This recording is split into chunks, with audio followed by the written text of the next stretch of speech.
जो मेरे लोग हैं वो चर्च के साथ जुड़ रहे हैं, प्रभु के साथ जुड़ते जा रहे हैं। इसीलिए वो क्या करता है, परेशानी होती है। और सबसे ज्यादा मैं कहता हूं परेशान ये भारत हो रहा है, भारत के लोग हो रहे हैं। क्यों? क्योंकि कई लोग मूर्तियों को छोड़कर सच्चे परमेश्वर के पास आ रहे हैं। मूर्तियों को छोड़कर सच्चे परमेश्वर के पास आ रहे हैं, उसकी महिमा करते हुए, उसकी महिमा करने के लिए आ रहे हैं। इसीलिए हमारे लिए जरूरी है कि हम परमेश्वर की महिमा करें, क्योंकि हमें कोई साउंड की आवश्यकता नहीं है, हमें कोई लाइट की आवश्यकता नहीं है। हम गर्मी में भी परमेश्वर की महिमा करना जानते हैं। पता है कि हमने परमेश्वर के काम को बढ़ाना है, परमेश्वर के काम को करना है और करना है। शरीर का काम होता है दिखाना, शरीर का काम होता है दिखाना। वो दिखा दिखा कर वह क्या करता है, अपना काम करने लगता है।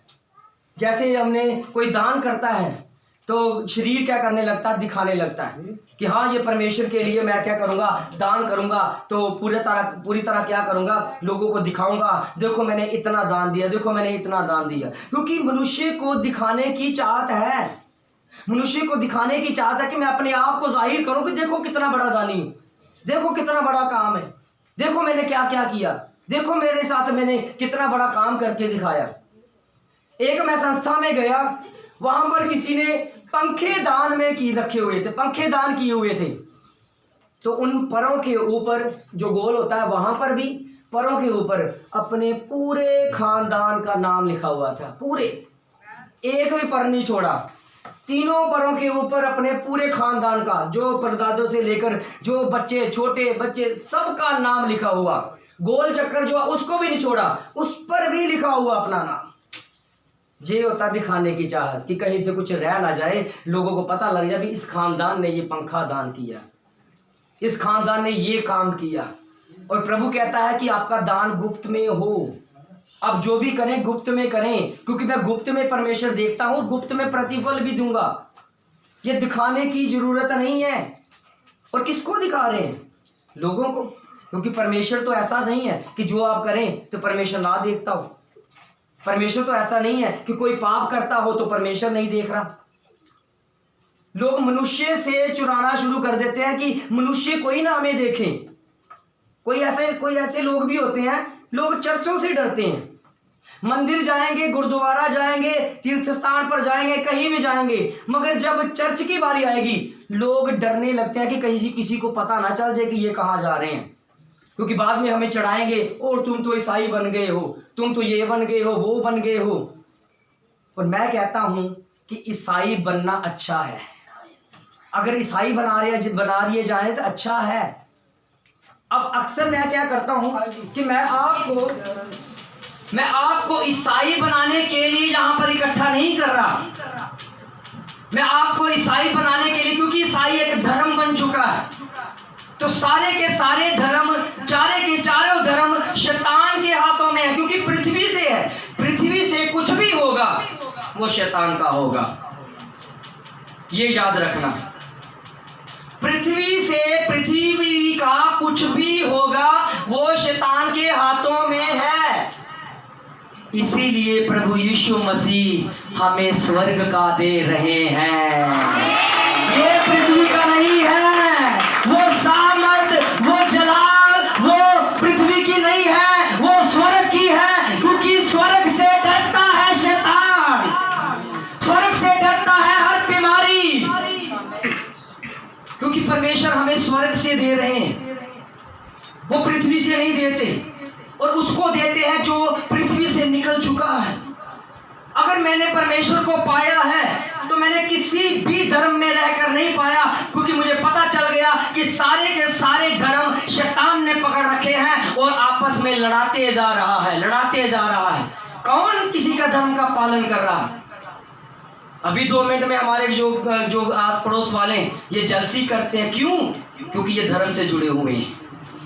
इनको पता नहीं है कि जिस परमेश्वर ने तुम्हें बनाया, जिस परमेश्वर ने उन्हें बनाया, उन्हें सींचा है, उसी परमेश्वर की आराधना कर रहे हैं। तो वो आते हैं ना यहाँ पर कि परमेश्वर की आराधना हो रही है, हम भी चलें यार, छोड़े इस मूर्तियों को। इस मूर्तियों में कोई परमेश्वर नहीं है। सच्चे पर मसीहा के पास, सच्चे परमेश्वर के पास जाएं। हमें अपनी पहचान दी हुई है, मगर मनुष्य अपने आप को ही नहीं पहचानता, अपने आप की पहचान भूल चुका है। मान लीजिए श्री मोदी जी, नरेंद्र मोदी जी जिस देश के प्रधानमंत्री, सब जानते हैं, सब जानते हैं उसको। मोदी जी को आप जानते हो, मैं पूछता हूं सारे जानते हैं, क्या मोदी भी आपको जानता है? मैं कहता हूं नहीं नहीं, इंडिया में रह रहे हो, इंडिया का प्रधानमंत्री हो, तुम जानते हो, वो क्यों नहीं तुम्हें जानता? आप जानते हो उसे, मगर वो क्यों नहीं जानता? क्यों नहीं जानता? क्योंकि आप देश के नागरिक हो, केवल नागरिक। अगर आपके मन में ऐसा हो कि मैंने क्या करना है, परमेश्वर में, इसको ऑनलाइन कर दो, बोलिएगा, परमेश्वर में बढ़ना है, परमेश्वर के काम को करना है। अगर मेरी पहचान, मुझे पहचान है कि मैं कौन हूं, मैं एक भारतीय नागरिक हूं, नरेंद्र मोदी को मैं जानता हूं, नरेंद्र मोदी भी मुझे जाने, तो आपको पता क्या करना पड़ेगा? भारत के लिए कुछ करना पड़ेगा अपनी पहचान दिखाने के लिए, अन्यथा सिर्फ आप नागरिक हो। मोदी भी यही कहेगा भी हाँ होगा, कोई भारत के बड़े नागरिक है, ये भी एक नागरिक है। अगर आपने कुछ ऐसा काम करना है कि नहीं नहीं नरेंद्र मोदी मुझे करीब से जाने, कोई मुझे ऐसा काम करना होगा कि जो मैंने भारत के लिए कुछ करूं, जो भारत के लिए मैं कुछ करूं, तो मोदी जी आकर मुझे पुरस्कार दें, तो आपको क्या करना पड़ेगा? भारत के लिए कुछ ऐसा काम करना पड़ेगा कि जो आपने काम किया हो, वो काम की खबर मोदी जी के पास पहुंचे और मोदी जी खुद चलकर जहां आपको बुलाकर वहां पर पुरस्कार दे। फिर वो कहेगा नहीं नहीं, ये अब इंडिया का नागरिक नहीं है, ये कुछ खास बन गया, VIP बन गया। जैसे कोई डॉक्टर है, कोई खोज करता है, तो वो कहता है कि फलाना डॉक्टर ये बेस्ट है कि हमारे भारत का। जैसे हमारे भारत के अब्दुल कलाम थे, वो पहले एक नागरिक थे, जब उन्होंने भारत के लिए मिसाइलें बनाने शुरू की, भारत के लिए कुछ किया, तो उनको डॉक्टरीन का और एक वैज्ञानिक का ओहदा दिया, मिल गया ना, क्योंकि अब वो नागरिक नहीं रहे, अब केवल वो बन गए भारत के, वो वैज्ञानिक बन गए हैं और भारत के लिए कुछ करने वाले। इसीलिए परमेश्वर चाहता है कि परमेश्वर भी जब देखता है तो सिर्फ क्या कर देखता है? मनुष्य है भाई, ये मनुष्य ही है, ये पृथ्वी पर रहने वाले मनुष्य हैं। आप परमेश्वर को जानते हो, परमेश्वर आपको केवल सिर्फ मनुष्य करके जानता है, केवल मनुष्य, सभी मनुष्यों में से ये भी मनुष्य। तो आपके मन में जब ख्वाहिश होगी कि मुझे जो है परमेश्वर मुझे भी जाने, तो आपको पता क्या करना पड़ेगा? आपको स्वर्ग के लिए कुछ ऐसा काम करना पड़ेगा कि पूरा स्वर्ग जाने कि ये अब मनुष्य नहीं है, ये परमेश्वर के पुत्र बन गए हैं, ये परमेश्वर की संतान बन गए हैं। और पूरे आत्मिक संसार में, पूरे स्वर्ग में घोषणा हो जाएगी कि ये अब पृथ्वी पर रह रहा जो है, जो मनुष्य जो है, अब मनुष्य नहीं है, ये मेरा पुत्र बन गया है, क्योंकि इसने स्वर्ग के लिए कुछ किया है। मोदी को पहचान देने के लिए, बताने के लिए, आपको इंडिया के लिए, भारत के लिए कुछ करना पड़ेगा। उसी तरह जब आप जानोगे कि नहीं मैं परमेश्वर मुझे जाने, तो आपको परमेश्वर के योग्य कुछ करना पड़ेगा। और ये काम जो आप आराधना कर रहे हैं, जो प्रार्थना कर रहे हैं, ये परमेश्वर को दिखाने के लिए है, मनुष्यों को दिखाने के लिए नहीं है। ये स्वर्ग देख रहा है कि परमेश्वर के बच्चे आराधना कर रहे हैं, परमेश्वर के बच्चे प्रभु की महिमा कर रहे हैं, परमेश्वर के बच्चे परमेश्वर में बैठकर आराधना कर रहे हैं। पूरे स्वर्ग में उसकी चर्चा होनी शुरू हो जाएगी। मनुष्य अपनी पहचान भूल गया है, मनुष्य अपने आप की जो पहचान है वो भी खो चुका है। जैसे एक जानवर का बच्चा जो है वो जानवर ही होता है, एक कुत्ते का बच्चा वो कुत्ता ही होगा, एक बंदर का बच्चा बंदर ही होगा, एक घोड़े का बच्चा घोड़ा ही होगा, मगर मनुष्य का बच्चा मनुष्य नहीं है। मनुष्य का बच्चा बन गया है, कोई ईसाई बन गया, कोई हिंदू बन गया, कोई मुसलमान बन गया, कोई सिख बन गया। अरे मनुष्य क्यों नहीं बना? धर्मों ने अपना ठप्पा लगाना शुरू कर दिया, ये है। और वापस में पता क्या होने शुरू हो गया?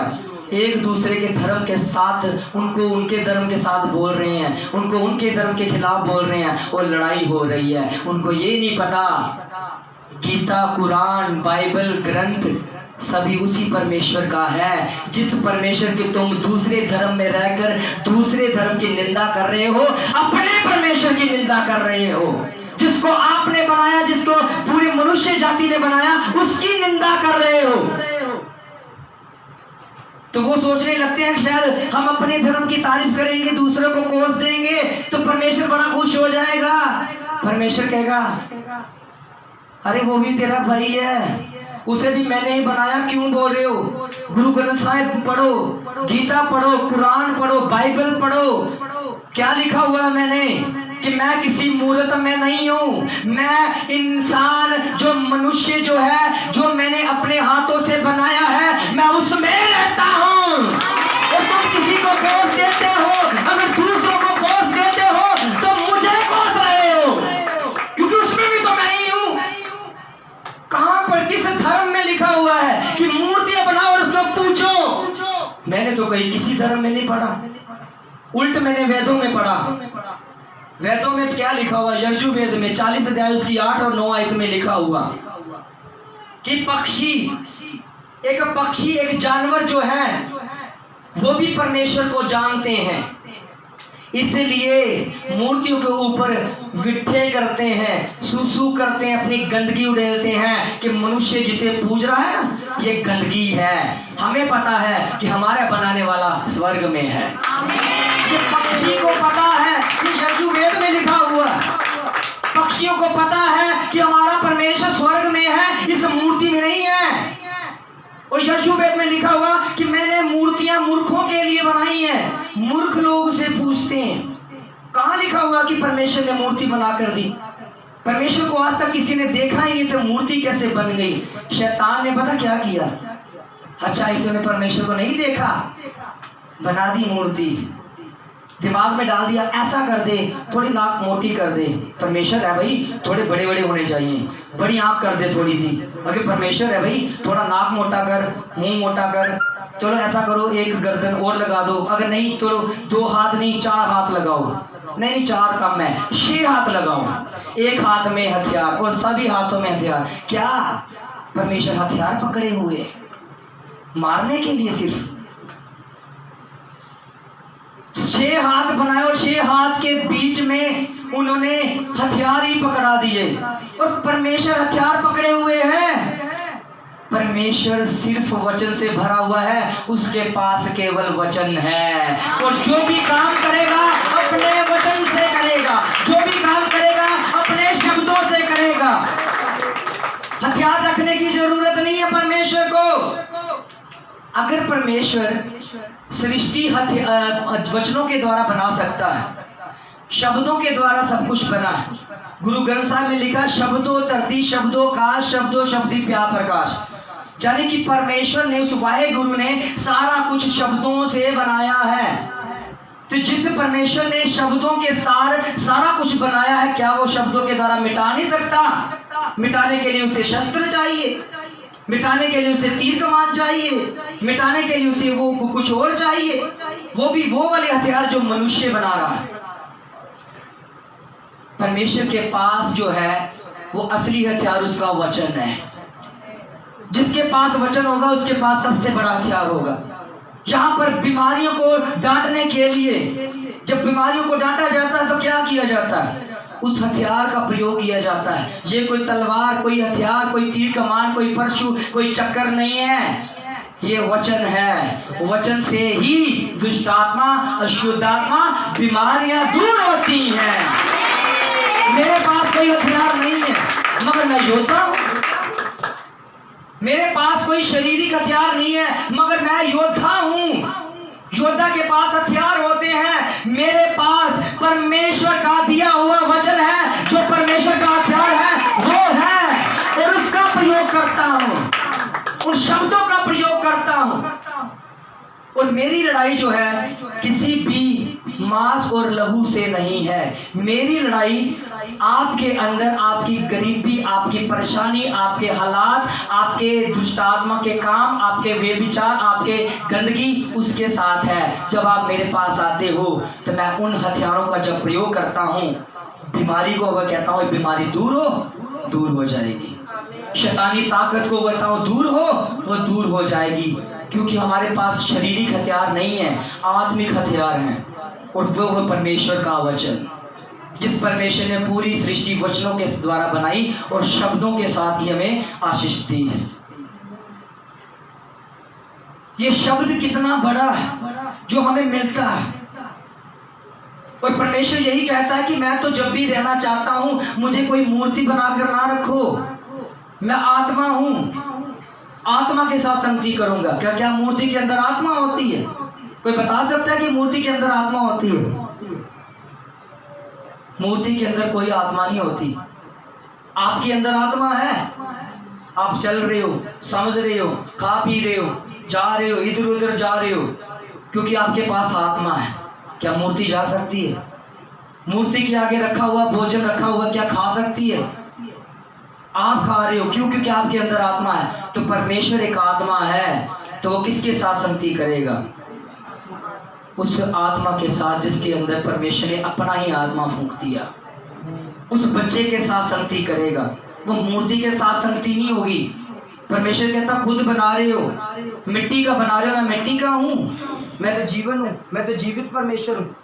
मैं परमेश्वर की आराधना के लिए, परमेश्वर की मेरी जो आराधना करेगा वो भी आत्मा और सच्चाई के साथ होगी, क्योंकि वो जीवित परमेश्वर है। उसकी आराधना जीवित होकर की जाती। मैं परमेश्वर में पहले छोटा था, जब परमेश्वर की संगति मैंने था, परमेश्वर के वचनों ने मुझे बड़ा बनाना शुरू कर दिया। एक आप खड़ी हो जी, हाँ आ जाए। अब ये है, मान लीजिए कि मैं एक नागरिक हूँ, केवल नागरिक, कि मैं परमेश्वर को जानता नहीं हूँ। मैं परमेश्वर को बिल्कुल भी नहीं जानता था। जब मैंने परमेश्वर को जान लिया तो मैं अपने आप को फिर भी छोटा ही कहने लगा कि परमेश्वर मैं बहुत छोटा हूँ, ये मैं वो नहीं हूँ, मैं वैसे ही करता हूँ, कौन बड़ा? और ये पूछेगा, ये परमेश्वर है, इधर मुझे, ये परमेश्वर है, ये अगर मुझसे पूछेगा कि मुझ में से और तुम में से बड़ा कौन है? हाँ पूछिए, मुझ में से और तुम में से बड़ा कौन है?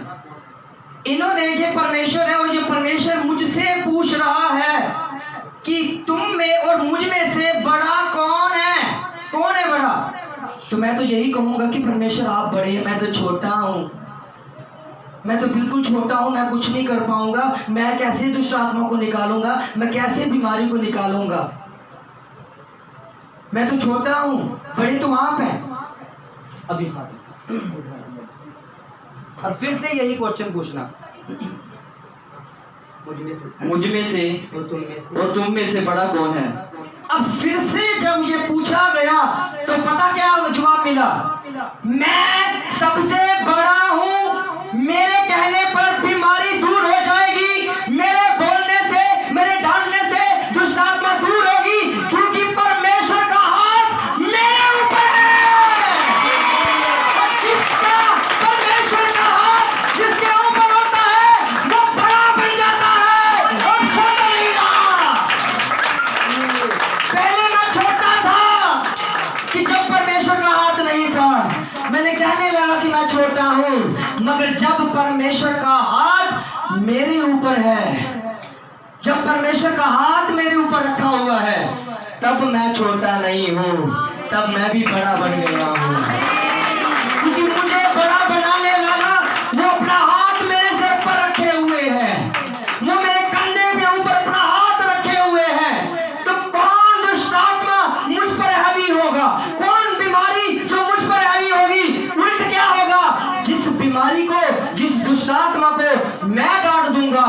वो दूर हो जाएगी, क्योंकि परमेश्वर का हाथ मुझ पर रखा हुआ है। जिस बच्चे को परमेश्वर अपना बनाए कि हाँ बच्चे तू जा, मैं अपना हाथ तुझ पर रखे हुए हूँ, तो वो किसी से नहीं डरेगा, वो बढ़ जाएगा और स्वर्ग के लिए बड़ा किया जाएगा। उससे दुष्ट आत्मा, उससे अशुद्ध आत्मा डरती बैठी। जोरदार ताली बजाएं इस बच्चे के लिए। ये हमारे चर्च के मैनेजर हैं। लॉकडाउन की वजह से ये नहीं आ पा रहे थे, मगर प्रभु ने इनको सामर्थ्य दी कि ये आज आ पाए हैं और आगे से आते रहेंगे। इनकी बदौलत ही हमारी चर्च की उन्नति है, क्योंकि सबसे पहले यही मिले थे। सबसे पहले यही दो बच्चे मिले थे, एक ब्रदर लाडी और ब्रदर मोनू, जिसके बदौलत हमारी चर्च ग्रो कर रही है। तो आज फिर जो परमेश्वर ने इन्हें आने का मौका दिया, मैं बहुत प्रभु का धन्यवाद करता हूं कि जो पुरानी टीम है, जो लॉकडाउन की वजह से दूर थी, मगर वो निकट आ रही है। ताली बजाएं, जोरदार ताली बजाएं। इस तरह से हम परमेश्वर में बड़े होते हैं, इस तरह से हम परमेश्वर की आराधना करते हैं, इस तरह से हम परमेश्वर में अपने आप को सौंपते हैं। उसकी मनुष्य को अपनी पहचान मिल जाती है कि नहीं यार, मेरे अंदर तो परमेश्वर की सांसें हैं। मैंने अब किसी के पास नहीं जाना, किसी के मूर्ति के आगे झुकना नहीं है। मुझे तो सिर्फ अपने परमेश्वर की महिमा करनी है, जो अपना हाथ मुझ पर रखे हुए। एक वचन पढ़ते हैं, वो पढ़ते हैं यशाया नबी की पुस्तक 1 अध्याय उसकी 2 आयत। यशाया नबी की पुस्तक 1 अध्याय उसकी 2 आयत। हालेलुया।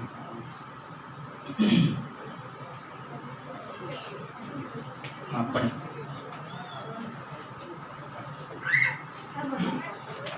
जल्दी जल्दी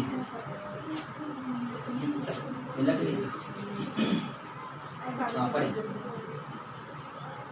हे स्वर्ग सुन और हे पृथ्वी कान लगा, क्योंकि यहोवा कहता है। फिर से पढ़े, क्या लिखा हुआ प्रभु के वचन में से? हे स्वर्ग सुन, हे स्वर्ग सुन और हे पृथ्वी कान लगा। हे स्वर्ग सुन और हे पृथ्वी कान लगा। प्रभु का दास यशाया, जो परमेश्वर का दास है, परमेश्वर की ओर से उनको वचन मिला और ये कहने लगा है कि हे स्वर्ग सुन और हे पृथ्वी कान लगा।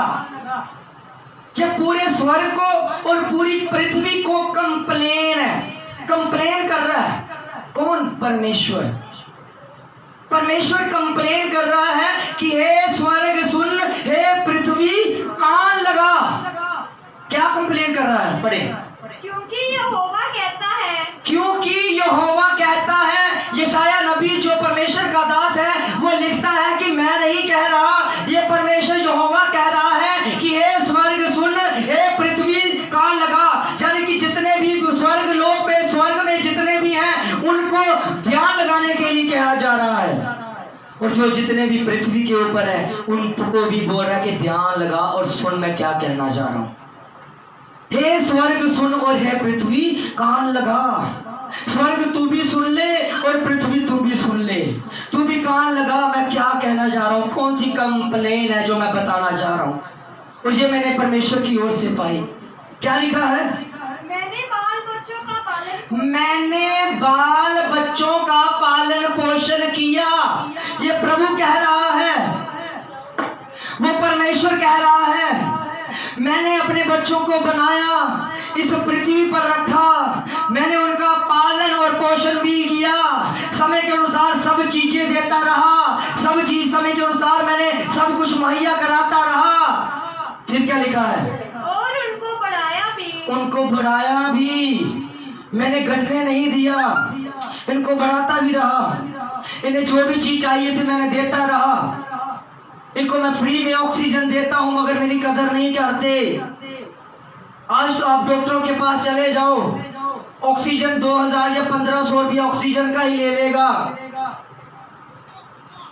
मगर प्रभु जो हमारा परमेश्वर, जो हमें बनाता है, इस पृथ्वी पर रखता है, वो फ्री में ऑक्सीजन दे रहा है, वो फ्री में हमें सांसें दे रहा है। मगर मनुष्य तब भी परमेश्वर को नहीं जान रहा। कि कौन हमें चला रहा है, और मूर्तों के आगे झुक रहे हैं। क्या मूर्तें सांसें दे रही हैं आपको? वो खुद तो सांस नहीं ले रही, आपको सांसें कैसे मिल रही? वो उसमें तो ना तो जीवन है, ना तो प्राण है, ना तो शरीर है, आपको कैसे दिए जा रहा है? और परमेश्वर कंप्लेन कर रहा है अपने बच्चों से। स्वर्ग को कह रहा है कि स्वर्ग सुन ले, पृथ्वी कान लगा, इन बच्चों का मैंने पालन पोषण मैंने किया है, जीवित परमेश्वर ने किया, मैंने बनाया, मैंने खिलाया, मैंने सब कुछ किया, इनको मैंने सही मुकाम तक भी लेकर गया, इनका हर जरूरत को भी पूरा किया। तो इन्होंने क्या किया मेरे साथ? क्या लिखा? परंतु उन्होंने मुझसे बलवा किया। परंतु उन्होंने मुझसे बलवा किया है, उन्होंने मुझे धोखा दिया है। बनाया मैंने, खिलाया मैंने, चलाया मैंने सब कुछ किया, आने जाने में रक्षा की, मगर पिता किसी और को कह रहे हो, खुद बना रहे हो उसे पिता कह रहे हैं। क्या वो तुम्हारा पिता है जो जन्मदाता है? खुद बनाया, खुद मिस्त्री से लेकर आए, खुद 2 या 3 हजार की लेकर आए हो मूर्ति, और उसको कह रहे हैं कि ये है परमेश्वर। वो परमेश्वर कहता मुझे भूल गए हो, जो मैं सांसें दे रहा हूँ, जो मैं आपके साथ कर रहा हूँ, जो मैं आपको सांसें दे रहा हूँ, आपको मैं खिला रहा हूँ, पिला रहा हूँ, मैं पालन पोषण मैं कर रहा हूँ, क्योंकि मैं मरा हुआ नहीं हूँ, मैं मूर्ति नहीं हूँ, मैं जीवित हूँ। मगर तुमने क्या किया मेरे साथ? धोखा किया, बलवा किया। मेरे बच्चे हैं। प्रभु कहता मैं धर्म का परमेश्वर नहीं हूं, मैं जगत का परमेश्वर हूं, पूरे वर्ल्ड का परमेश्वर हूं, कोई धर्म समाज जाति का परमेश्वर नहीं हूं कि मुझे धर्म में डाल दिया, इस धर्म में ये वाला परमेश्वर, उस धर्म में ये वाला परमेश्वर, इस धर्म में ये वाला परमेश्वर। किसी की 4 आंख है, किसी की 4 टांगे हैं, किसी का कुछ है, किसी की पूंछ है, किसके लाल मुंह है, कि ऐसे होते हैं परमेश्वर। परमेश्वर ने आपको खूबसूरत बनाया, मगर मनुष्य ने परमेश्वर को इतना भद्दा बना दिया, इतना भद्दा बना दिया, परमेश्वर को मजाक बनाया। मूर्ति तो मैं कहता हूं परमेश्वर का मजाक किया हुआ लोगों ने। वो तो मजाक है, और मजाक के आगे झुक रहे हैं कि ये हमारा परमेश्वर है। और वो जो सांसें दे रहा है, जो हर पल हमें सींचता है, जो खिला रहा है, जो पिला रहा है, फिर वो कौन है? वो कौन है परमेश्वर जो मेरे साथ दिन रात बातें करता है और कहता है कि मेरी प्रजा को तू वचन दे, कड़वा वचन दे, क्योंकि सच्चाई कड़वी लग जाएगी, कोई बात नहीं, उनके अंदर ये पता चल जाएगा कि ये परमेश्वर के हैं और परमेश्वर हक रखता है अपने बच्चों को, क्योंकि मैंने पालन पोषण किया, मैंने सब कुछ किया, मैंने सबके लिए कुछ ना कुछ किया। मुझे भूल गए हैं, धोखा दिया इन्होंने, इन बच्चों ने मुझे धोखा दिया, खुद मूर्तियां बना रहे हैं और खुद झुकते जा रहे हैं। ये है हमारा परमेश्वर। ऐसी एक सास और बहू थे। एक बहू जो सास थी वो एक मूर्ति उसके आगे मंदिर में गई, उसकी नई नई शादी हुई थी, अपने बच्चे की शादी की और अपनी बहू को ले गई। बहू जो थी वो परमेश्वर की संगति में थी, संगति वाली थी, उसे पता था कि परमेश्वर कौन है। वो चली गई मंदिर में, कहने लगी चलो मंदिर के माथा टेक कर आए, परमेश्वर से मिलकर आए, उस माता से मिलकर आए जिन्होंने हमें ये किया वो किया। कहती चलो ठीक। वहां पर देखा कि एक बैल, एक जो क्या कहते हैं, गाय जो है वो बछड़े को दूध पिला रही है। कहती माता जी रुको, मैं घर से भागकर बाल्टी लेकर आती हूँ और इस जो गाय जो दूध दे रही है उसको हटाकर मैं दूध चो लेती हूँ, दूध चाय के काम आएगा, दूध पीने के काम आएगा। वो भाग कर गई, बाल्टी लेने के लिए चली गई। वो कहने लगी मैं मम्मी जी देखो माता जी मैं दूध के लिए बाल्टी लेकर आई हूँ। वो कहती पागल हो गई है, वहां पर तो एक मूर्ति बनी हुई है, वो कैसे दूध दे देगी? फिर कहने लगी है ये क्या बात है, ये कैसा मंदिर है जहां पर जो कुछ मिलता ही नहीं है, जो मैं बाल्टी लेने गई हूँ दूध लेने के लिए और गाय है दूध पी रहा, बछड़ा पी रहा है दूध उसके पास, तो मैं लेने गई हूँ तो वहां पर कोई है ही नहीं लेने के लिए, कोई दे ही नहीं रहा। तो माता जी कह रही है कि ये तो बेवकूफ़ी है, तो बता नहीं कहा, तो माथा पकड़ बैगी कि मेरे बच्चे का तो भविष्य खराब हो गया, ये कैसी औरत मिल गई है कि ये जो मूर्ति है ये पत्थर में है, ये असली वाली नहीं है। चलो चलेगी, आगे चलेगी, वहां पर शेर देखा, वो डर गई, माता जी आगे मत जाओ शेर खा जाएगा। माता जी कहने लगी बेवकूफ औरत, वो पत्थर का शेर है, वो खाने वाला शेर नहीं है। फिर आगे गई, वहां पर मूर्ति थी, उसे कहने लगी बेटी इस माता से मांग ले, माथा टेक दे, ये इससे सब कुछ मिलेगा। वो कहने लगी, माता जी पहले जो बाहर गाय थी वो भी पत्थर की थी, दूध वो दे नहीं सकती, सामने शेर है वो हमें खा ही नहीं सकता, तो ये जो मूर्ति बनाई हुई है ये कैसे दे देगी? क्या वो मूर्तियां नहीं है? उसके साथ वाली जैसे मूर्तियां नहीं है? वो बछड़ा बना हुआ है, यहाँ पर एक देवी की बना दी गई है तो मिट्टी की। अगर ये आशीष दे सकती है तो वो दूध भी दे सकती है। उसे बोले फिर दूध भी दो, और शेर को भी बोले हमें खाएं। क्योंकि जिसके अंदर प्राण नहीं है, जिसके अंदर आत्मा नहीं है, तो वो परमेश्वर कैसे हो सकता है? वो कहती है कि परमेश्वर ने हमें समझ दी है, बुद्धि दी है कि हमने मूर्तियों के आगे नहीं झुकना, क्योंकि मुझे समझ दी गई है, मुझे अंदर मेरे आत्मा ने कहा है कि परमेश्वर आत्मा है और आत्मा के साथ संगति करेगा। मेरे अंदर आत्मा है और परमेश्वर मेरे साथ संगति कर रहा है, इसलिए ये वाला परमेश्वर नहीं है, परमेश्वर तो मेरे अंदर है। ये परमेश्वर नहीं है, मेरे अंदर ही है, क्योंकि उसकी संगति आत्मा के साथ है, क्योंकि वो आत्मा है। और यहाँ पर परमेश्वर का वचन कहता है कि हे स्वर्ग सुन, पृथ्वी कान लगा, मैंने बाल बच्चों का पालन पोषण किया, मैंने खिलाया भी बढ़ाया भी, इन्होंने मुझसे भलवा किया, इन्होंने मुझसे धोखा दिया। मैं जीवित हूं, कोई किसी ने मुझे देखा ही नहीं है और मूर्तियां बना रहे हैं, किसी ने मुझे देखा ही नहीं है और एक सूरत बना रहे हैं ऐसी, किसी को काला कर दिया, किसी को नीला, किसी को पीला। क्या परमेश्वर ने आपको ऐसा बनाया हुआ है? जब कोई लड़का लड़की पसंद करती है तो क्या करते हैं? देख के पसंद करते हैं ना कि हाँ कोई नहीं, चाहे काला ही हो मगर गुण देखता, हाँ पसंद कर लेते हैं। तो मैं कहता हूँ आज जो काली माता जी को पूजते हैं, आज काली माता सड़क पे आ जाना, जो पुजारी होंगे ना सबसे पहले भागेंगे, क्योंकि उसका काम है वध करना, गले उतार देना। तो पुजारी डरेंगे, वो चाहे जितनी मर्जी मिलते करेंगे, हम तेरी पूजा करते हैं छोड़ दो, क्योंकि मैं को तो कहेगी कि मैं काली हूँ, मेरा काम ही यही है, ये तो मैं कर दूंगी। वो डरेंगे उससे। और जिसको परमेश्वर मिल जाता है वो डरता नहीं है, वो कहता है कि दूसरे लोग डरेंगे, बीमारी डरेगी, क्योंकि मेरे साथ परमेश्वर है। जिसको परमेश्वर मिल जाता है उससे ना तो बीमारी डरेगी, जिसको परमेश्वर मिल जाता है उससे वो बीमारी डरने शुरू हो जाएगी। एक समय था मैं भी दूसरों की तरह डरता रहता था, बीमारी से डर जाता, घर पे ही डर जाता, अपने घर से ही डरना शुरू। कई लोग होते हैं ना अपने डर से भागने लगते हैं, और यहाँ पर नहीं लेना, मुझे बहुत डर लगता है। मैं कहता हूँ डर आपके अंदर है, जहाँ भी जाओगे आपको डराता रहेगा। घर बदलने की जरूरत नहीं है, अपने आप को बदलो। घर बदल दोगे वहां पर भी डर तो आपके साथ है, वहां पर भी डर आएगा, क्योंकि डर तो आपके साथ जा रहा है। और जब मैं प्रभु ने में नहीं था तो मैं बीमारियों से डरता था, दुष्ट आत्माओं से डरता था, अंधकार की शक्तियों से डरता था, अपने घर से डरता था, रात को डरता था, अंधेरे से डरता था। जब मैंने परमेश्वर को पाया, आज शैतान बीमारियां मुझसे डर रही हैं। क्यों? क्योंकि मैंने उस रोशनी को पा लिया, उस परमेश्वर को पा लिया जो हर पल मेरे साथ रहता है, हर पल साथ रहता है, कभी नहीं छोड़ता हूं मुझे, कभी अकेला छोड़ता ही नहीं है, हमेशा साथ रहने वाला परमेश्वर जो मिल गया, तो आज तो हमें मौत से भी डर नहीं लगता। क्यों नहीं लगता? क्योंकि हमें पता है कि जितने दिन हम इस पृथ्वी पर हैं अपने परमेश्वर पर हैं, अब परमेश्वर के हैं, जितनी देर इस पृथ्वी पर नहीं है अपने परमेश्वर के हैं।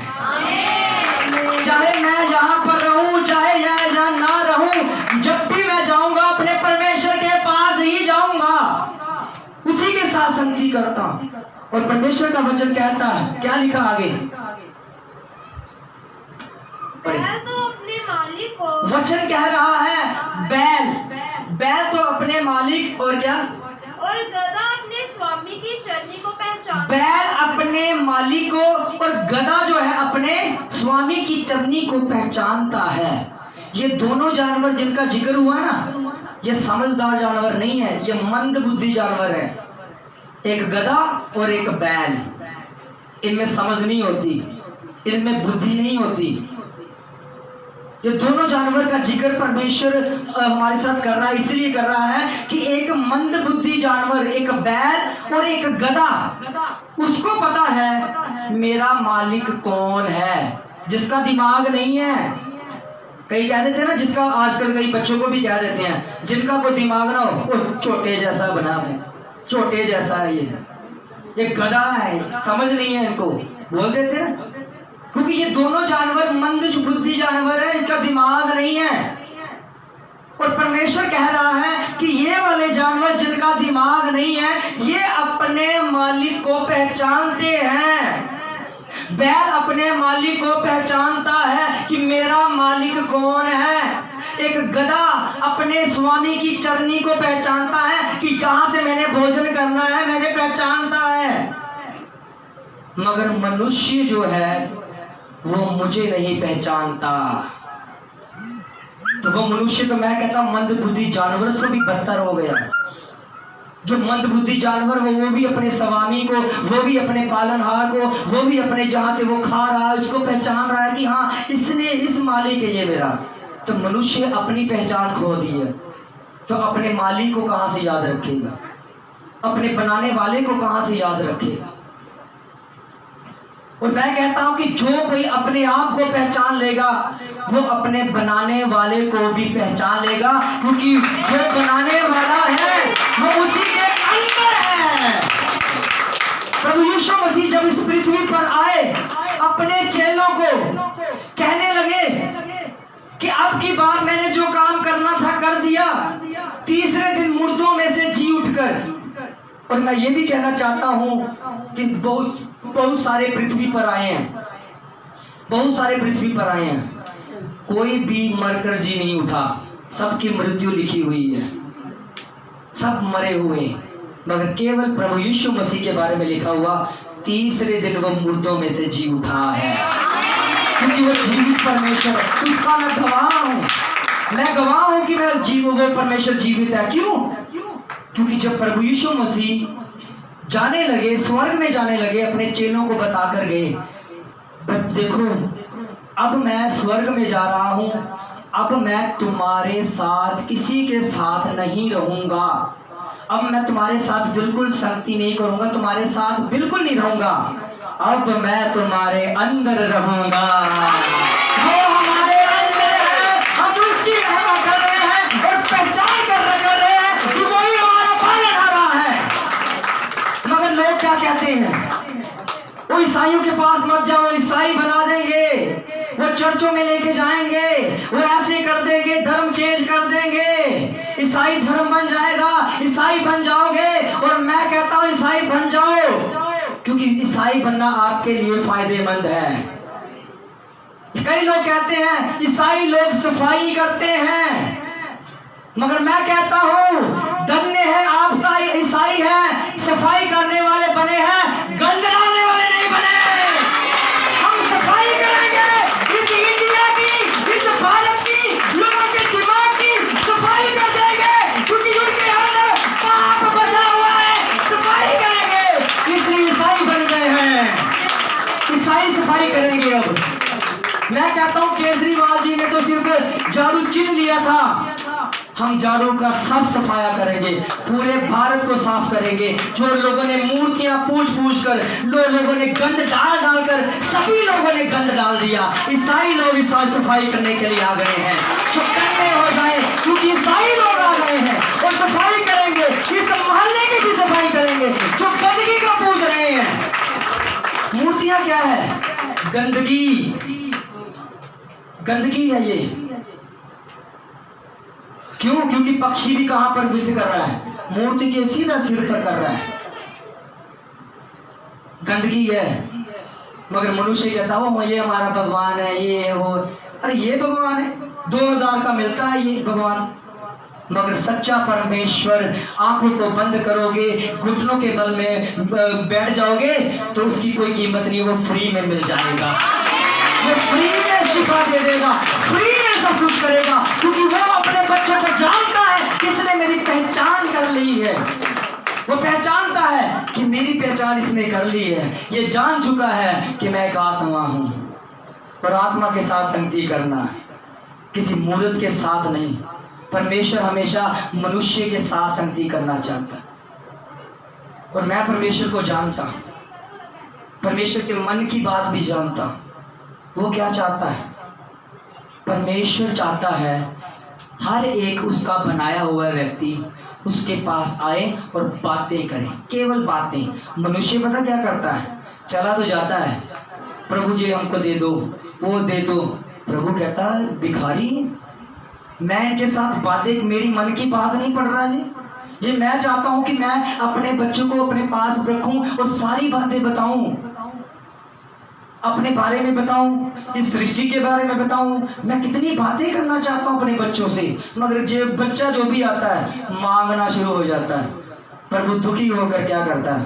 ले ले फिर, जाओ फिर, बातें करनी थी मैंने तेरे साथ, तू बातें नहीं करने आया, तू तो भीख मांग कर जा रहा, ये ले लो जाओ आगे, तू नहीं है मेरी इस राज्य का लायक नहीं है। परमेश्वर चाहता है कि हर एक मनुष्य उसके पास आए और उससे बातें करें। जो उससे बातें करेगा, मैं कहता हूँ पूरा राज्य परमेश्वर उसे दे देगा उसे। एक बार एक राजा था, उसने ऐलान कर लिया, पूरे नगर में ऐलान किया, ऐसा ऐलान किया कि मेरे राजपाट में बहुत सारा धन बढ़ गया, मेरे राजपाट में बहुत सारी ऐसी चीजें हैं जो मैं बांटना चाहता हूँ। पूरे नगर में उसने ढिंढोरा बता दिया, सबको बता दिया कि जो जो चीज चाहिए, जितना जितना चाहिए, भर भर कर चाहिए, ले जाएं। लोगों ने, कईयों ने तोड़े भर लिए, कईयों ने कुछ भर लिए, कईयों ने सोने की मूर्तियां, कईयों ने सोना, सारा खजाना का ऐसे करके ले गए। एक छोटी बच्ची थी, वो कहती है मैं क्या लेके जाऊं, लोग तो सारे ले गए। वो राजे के पास गया, नहीं राजा सबको सब कुछ मिल जाएगा। छोटी बच्ची थी, वो कहती राजा जी सबको सब कुछ मिल जाएगा, जो मांगेगा जो मिलेगा। हाँ कहता मिल जाएगा, अभी और खजाना है, खत्म नहीं हुआ, क्योंकि राजा हूं मैं, राजे के पास कभी खत्म नहीं होता। तो वो कहता है ठीक है बेटी, तू जो तुझे पसंद है ले जा, तू भी मिल जाएगा। उस बेटी ने राजे को गले लगा लिया, और जिसे राजा मिल गया उसे पूरा राजपाट मिल गया।